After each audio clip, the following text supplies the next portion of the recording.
Ever wonder how American Libraries produces its magazine? Here's 1 month in the life of a single article, from beginning to end. In this case, Mary Pergander's column, Working Knowledge. The article, previously contracted, arrives on time or close to it in the inbox of the editor, in this case, Dan. Dan reads the email, which includes some notes from the author. Dan prints out the attached article, reads it, and makes some edits. Then it's off to Gordon to copy edit. Gordon reads and checks for appropriate headlines, descriptions, bylines, author notes, pull quotes, proper spelling, names, dates, website URLs, contact information, even math. Once he's done, it's back to Dan. Dan looks at Gordon's edits and makes changes if necessary. Then he applies the magazine styles to the document and saves it onto the American Library's shared hard drive. Then Dan clips on the cover sheet and sends the article to production, all the way across the American Library Association building.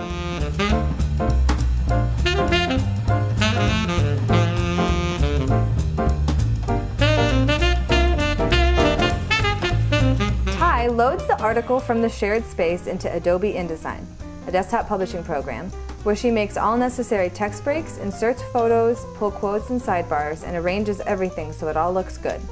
If it's too long, she makes a note that the editor will have to cut something. Then she prints out the fancy new version and takes it all the way back to the editors.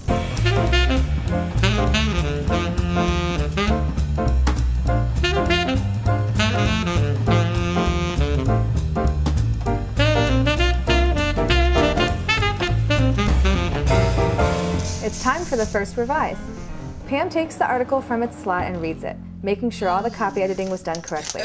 Then she checks for proper subheads, pull quotes, use of italics and boldface, unusual spellings, different kinds of dashes, and confirms the spellings of proper names and URLs. When she's done, it goes back into the box where Beverly picks it up.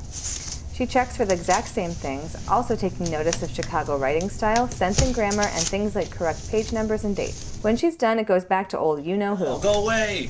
Dan looks at Pam and Beverly's changes and marks with changes he agrees or disagrees with. Then it's off on another journey across the building.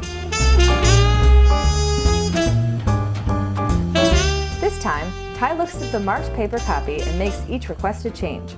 Often the changes alter the page arrangement and the text must be rearranged all over again. When she's done, she prints out a new copy and, guess what? Takes it back over to the editors.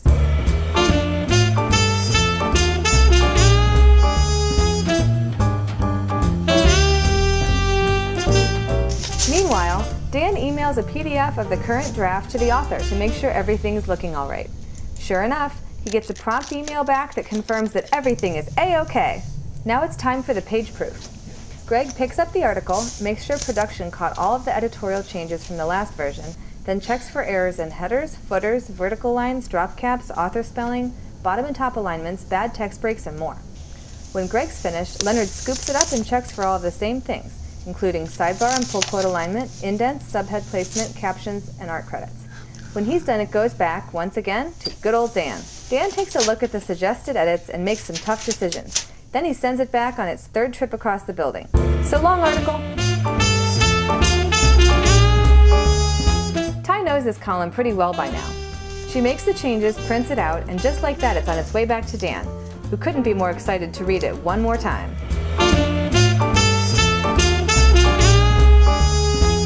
Meanwhile, Karen takes the entire issue that's in progress and hangs it on the wall. Remember, this is just one article, and this particular issue has 30 news stories, 19 ALA news stories, 14 columns, 23 pages of features, and almost 20 more pages of other stuff.